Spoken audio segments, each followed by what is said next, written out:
Hello everyone, I am Naveen and today we are going to learn about carbohydrates classification. तो carbohydrate का basic classification तो आप सब लोग जानते होंगे बट ये थोड़ा सा एडवांस क्लासिफिकेशन है कार्बोहाइड्रेट्स का क्योंकि हम इसी एक ही लेक्चर में कंप्लीट क्लासिफिकेशन क्लियर करने वाले हैं। तो फर्स्ट कार्बोहाइड्रेट्स बेसिकली हैं क्या? फर्स्ट क्वेश्चन आता है कि जिस चीज़ का क्लासिफिकेशन कर रहे हैं उस चीज़ के बारे में थोड़ा सा जानते हैं। तो कार्बोहाइड्रेट्स या कार्ब्स क्या हैं? तो कार्बोहाइड्रेट्स या कार्ब्स पॉलीहाइड्रोक्सी एल्डिहाइड या पॉलीहाइड्रोक्सी कीटोन्स होते हैं। पॉली का मतलब है एक से ज़्यादा, हाइड्रोक्सी मतलब OH ग्रुप, एल्डिहाइड मतलब एल्डिहाइड ग्रुप जिसमें प्रेजेंट हो और कीटोन्स मीन्स जिसमें कीटोन ग्रुप से प्रेजेंट हो। तो बेसिकली कार्बोहाइड्रेट्स क्या हैं? कार्बोहाइड्रेट्स कार्बन, हाइड्रोजन और ऑक्सीजन से बने ऐसे कंपाउंड्स हैं जिसमें एक से ज़्यादा OH ग्रुप या हाइड्रोक्सी ग्रुप और कीटोन या फिर एल्डिहाइड ग्रुप प्रेजेंट होता है। और जब ये हाइड्रोलाइज्ड होते हैं वाटर की प्रेजेंस में, जब इनके बीच बने बॉन्ड्स टूटते हैं तब उस कंडीशंस में इन्हीं एल्डिहाइड या कीटोन ग्रुप्स में कंपाउंड जनरेट होते हैं। ठीक है, तो कार्बोहाइड्रेट्स बेसिकली क्या हैं? कार्बोहाइड्रेट्स आर पॉलीहाइड्रोक्सी एल्डिहाइड और पॉलीहाइड्रोक्सी कीटोन्स और देयर डेरिवेटिव्स और other substances that yield these derivatives on hydrolysis. ये इसकी डेफिनेशन भी हो सकती है एक तरीके से हम देखें तो। अब कार्बोहाइड्रेट्स को हम क्लासिफाइड करते हैं 4 ग्रुप्स में। किस बेसिस पे हम इसको क्लासिफाइड करेंगे कि उसमें शुगर या कार्ब्स के कितने मॉलिक्यूल्स प्रेजेंट हैं। तो फर्स्ट हमारे पास आता है monosaccharide, the second one is disaccharide, the third one is oligosaccharide and the fourth is polysaccharides या पॉलीसैकेराइड्स। देखो, मोनो का मतलब है एक या वन, तो मोनोसैकेराइड्स वो मॉलिक्यूल्स होंगे जिनमें एक शुगर मॉलिक्यूल प्रेजेंट है। शुगर मीन्स कार्बोहाइड्रेट्स, बेसिकली सबसे सिंपल यूनिट को यहाँ पे कार्बोहाइड्रेट की जो सबसे बेसिक या सिंपल यूनिट है उसे शुगर से डिनोट किया गया है। ठीक है, अब डाइसैकेराइड्स मीन्स दो, डाई का मीन्स होता है दो या टू। तो डाइसैकेराइड्स क्या होंगे? जिनमें 2 शुगर मॉलिक्यूल्स प्रेजेंट हैं या 2 शुगर मॉलिक्यूल से ये मिलकर बने हुए हैं। ऑलीसैकेराइड्स क्या होंगे? जो 3 टू 10 शुगर मॉलिक्यूल से मिलकर बने रहते हैं। और पॉलीसैकेराइड्स होंगे जो मोर देन या ग्रेटर देन 10 शुगर मॉलिक्यूल से मिलकर बने होते हैं। ठीक है, अब देखो, अब इसमें हमारे पास मोनोसैकेराइड्स, डाइसैकेराइड्स और पॉलीसैकेराइड्स इंपॉर्टेंट होते हैं एग्जाम पॉइंट ऑफ व्यू से और लिविंग बर्ड के पॉइंट ऑफ व्यू से। ठीक है, रेफिनोज, स्टेकायोज ये ओलिगोसैकेराइड्स के एग्जांपल्स हैं। इतने ज़्यादा इम्पोर्टेंट है नहीं और हमारे सिलेबस में इतना मेंशन भी नहीं होता है इनके बारे में। ठीक है, तो फर्स्ट हम डिस्कस करेंगे मोनोसैकेराइड्स के बारे में। देखो, इसका प्रोनाउंसिएशन अलग-अलग है, कोई इसको मोनोसैकेराइड्स बोलता है, कोई सैकेराइड्स बोलता है, दोनों प्रोनाउंसिएशन सही है, अपने हिसाब से तुम मैनेज कर सकते हो। ठीक है, तो मोनोसैकेराइड्स क्या है? नाम से क्लियर है, मोनो मीन्स सिंगल या वन और सैकेराइड्स मीन्स शुगर के लिए यहाँ पे या कार्बोहाइड्रेट के लिए यूज किया गया है। तो मोनोसैकेराइड्स बेसिकली ऐसे कार्बोहाइड्रेट्स हैं जो एक सिंपल वन शुगर मॉलिक्यूल से मिलकर बने होते हैं।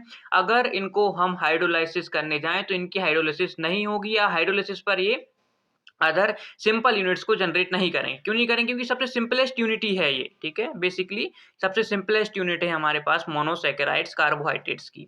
अब कार्बोहाइड्रेट्स जो मोनोसैकेराइड्स हैं उन्हें फर्दर 2 टाइप से इनको हमने डिवाइड किया है। किस बेसिस पे डिवाइड किया है? फर्स्ट बेसिस रहेगा कि इसमें कार्बन कितने प्रेजेंट हैं, कार्बन के नंबर के बेसिस पे हमने इसको डिवाइड किया है। ठीक है, और सेकंड बेसिस है हमारा कि किसमें एल्डिहाइड ग्रुप प्रेजेंट है और किसमें कीटोन ग्रुप प्रेजेंट है। अभी थोड़ी देर पहले डिस्कस किया है कि एल्डिहाइड या पॉलीहाइड्रोक्सी कीटोन होते हैं। तो किसी में एल्डिहाइड ग्रुप प्रेजेंट होगा, किसी में कीटोन ग्रुप प्रेजेंट होगा। जिसमें एल्डिहाइड ग्रुप प्रेजेंट होगा उसे बोलेंगे एल्डोज और जिसमें कीटोन ग्रुप प्रेजेंट होगा उसको बोलेंगे कीटोज। तो देखो, फर्स्ट मोनोसैकेराइड हमारे पास आता है ट्रायोज। ट्रायोजेज या ट्रायोज कुछ भी बोलो, अलग-अलग बुक्स में इसमें अलग-अलग मेंशन रहता है। तो ट्रायोजेज में क्या होंगे? 3 कार्बन मॉलिक्यूल्स से 3 कार्बन प्रेजेंट होंगे या 3 कार्बन्स की ये चेन होगी। तो देखो, इसमें भी एल्डोज और कीटोज दोनों टाइप के प्रेजेंट होते हैं। एल्डोज हमारे पास है ग्लिसरैल्डिहाइड या ग्लिसरैल्डिहाइड, दोनों प्रोनाउंसिएशन सही है। कीटोज में प्रेजेंट है डाइहाइड्रोक्सी एसीटोन। टेट्रोज या 4 कार्बन कंपाउंड्स में प्रेजेंट है हमारे पास एल्डोज जो है वो है एरिथ्रोज और कीटोज जो हमारे पास प्रेजेंट है वो है एरिथ्रोलोज। पेंटोज या 5 कार्बन्स में राइबोज एंड राइबुलोज। हेक्सोज या 6 कार्बन मोनोसैकेराइड जो है ये सबसे इंपॉर्टेंट होते हैं हमारे लिए। नाम भी सुना-सुना लग रहा होगा। एल्डोज में प्रेजेंट है ग्लूकोज एंड गैलेक्टोज और कीटोज हमारे पास है फ्रक्टोज। अब इसका मतलब क्या है? कि जो ग्लूकोज है हमारा एल्डोज हेक्सोज मोनोसैकेराइड है, ठीक है। कैसा है? Aldose hexose monosaccharide. एल्डोज का मतलब इसमें एल्डिहाइड ग्रुप प्रेजेंट होगा, CHO ग्रुप। हेक्टोज का मतलब इसमें 6 कार्बन प्रेजेंट रहेंगे और मोनोसैकेराइड मतलब इसकी फर्दर हाइड्रोलिसिस नहीं होगी। इसका फर्दर जब इसको फर्दर हाइड्रोलाइज्ड करने जाएंगे तो कोई सिंपल यूनिट जनरेट नहीं होगी। ये सबसे सिंपलेस्ट यूनिट है कार्बोहाइड्रेट्स की, ठीक है। तो ये क्लियर होगा। हेप्टोज भी पढ़ सकते हैं, 7 कार्बन कंपाउंड्स हैं। इनमें ग्लूको हेप्टोज एल्डोज है और कीटोज में सीडो हेप्टिलोज है, बट इतना इंपॉर्टेंट नहीं होता है, ठीक है। मेन हमारे पास है glucose, galactose and fructose and ribose and राइबोलोज, ठीक है। RNA DNA स्ट्रक्चर्स में इनका रोल होता है, तो इसलिए इंपॉर्टेंट होते हैं 5 कार्बन कंपाउंड्स। अब हम बात करते हैं डाइसैकेराइड्स के बारे में। तो डाइसैकेराइड्स भी देखो नाम से क्लियर है। डाई मीन्स होता है दो, सैकेराइड्स मतलब होता है शुगर। मीन्स जो दो शुगर मॉलिक्यूल से मिलकर बने होते हैं। अब दो शुगर मॉलिक्यूल से मिलकर कैसे बनेंगे? तो देखो हमने अभी थोड़ी देर पहले पढ़ा, जैसे कि ग्लूकोज हमारे पास है। अब ग्लूकोज के दो मॉलिक्यूल आपस में मिलकर बनाएंगे तो बन जाएगा एक डाइसैकेराइड, या फिर ग्लूकोज फ्रक्टोज के साथ मिल जाए या ग्लूकोज गैलेक्टोज के साथ कंबाइन हो जाए तो 1 + 1 = 2।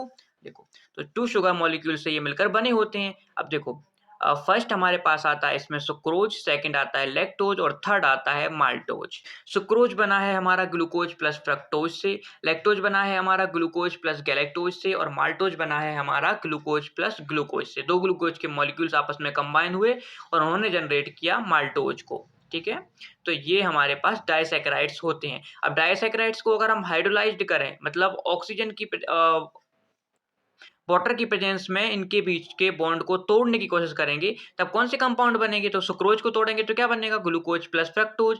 लैक्टोज को तोड़ेंगे तो क्या बनेगा? Glucose plus galactose. और माल्टोज को तोड़ेंगे तो क्या बनेगा? Glucose plus glucose. अभी जो अल्फा बीटा मेंशन है, ये इसका जब हम केमिकल और स्ट्रक्चर्स पढ़ने जाएंगे तो उस टाइम पे डिस्कस करेंगे कि इनमें कौन कौन से बॉन्ड फॉर्म होते हैं। तो बॉन्ड को याद करने के लिए ये अल्फा और बीटा मैंने मेंशन किया है कि इसमें alpha glucose and beta fructose होता है, इसमें बीटा ग्लूकोज और बीटा गैलेक्टोज होता है और इसमें अल्फा अल्फा दोनों टाइप के ग्लूकोज प्रेजेंट होते हैं, ठीक है। तो ये हमारा होता है यहाँ पे डाइसैकेराइड्स। अब ओलिगोसैकेराइड्स इतना खास नहीं है, बट ध्यान रखना है कि 3 to 10 शुगर मॉलिक्यूल से मिलकर बना होता है। रेफिनोज एंड स्टेकायोज इसके एग्जाम्पल्स हैं। अब बात करते हैं पॉलीसैकेराइड्स की। पॉली का मतलब होता है क्या? ज़्यादा या 10 से ज़्यादा। यहाँ पे हम लिख सकते हैं कि 10 से ज़्यादा शुगर मॉलिक्यूल्स और saccharides means sugar. Means polysaccharides greater than या मोर देन 10 शुगर मॉलिक्यूल से मिलकर बने होते हैं। कैसे? More than 10 sugar molecules means जैसे कि 10 ग्लूकोज मॉलिक्यूल्स आपस में जुड़ गए, या फिर 10 फ्रक्टोज मॉलिक्यूल्स आपस में जुड़ गए, या फिर हो सकता है कि 8 ग्लूकोज मॉलिक्यूल्स हों, 2 फ्रक्टोज मॉलिक्यूल्स हों। ऐसे कुछ भी कॉम्बिनेशन में पॉलीसैकेराइड्स बन सकती हैं। तो देखो अब पॉलीसैकेराइड्स को हमने फर्दर क्लासिफाइड किया है 2 ग्रुप्स में, होमोपॉलीसैकेराइड्स एंड हेटेरोपॉलीसैकेराइड्स। होमो का मतलब होता है सेम और हेटेरो का मतलब होता है डिफरेंट डिफरेंट। अब होमो को देखो नाम से क्लियर है, होमो मतलब सेम। सेम मीन्स हो सकता है कि सेम मॉलिक्यूल से मिलकर कोई पॉलीसैकेराइड्स बना हो, जैसे सारे मॉलिक्यूल्स ग्लूकोज के हम मिल गए हों आपस में और उन्होंने कोई पॉलीसैकेराइड बना लिया हो, या तो इस कंडीशन को क्या बोलेंगे? होमोपॉलीसैकेराइड। अब कभी ऐसा होता है कि किसी ग्लूकोज के मॉलिक्यूल ने बहुत सारे फ्रक्टोज के मॉलिक्यूल के साथ कॉम्बिनेशन बना लिया हो, या किसी गैलेक्टोज के मॉलिक्यूल ने ग्लूकोज के मॉलिक्यूल्स के साथ में कॉम्बिनेशन बना लिया हो, तो इस कंडीशन में जो बन के हमारे पास पॉलीसैकेराइड्स आएगा उसे हम बोलेंगे हेटेरोपॉलीसैकेराइड्स।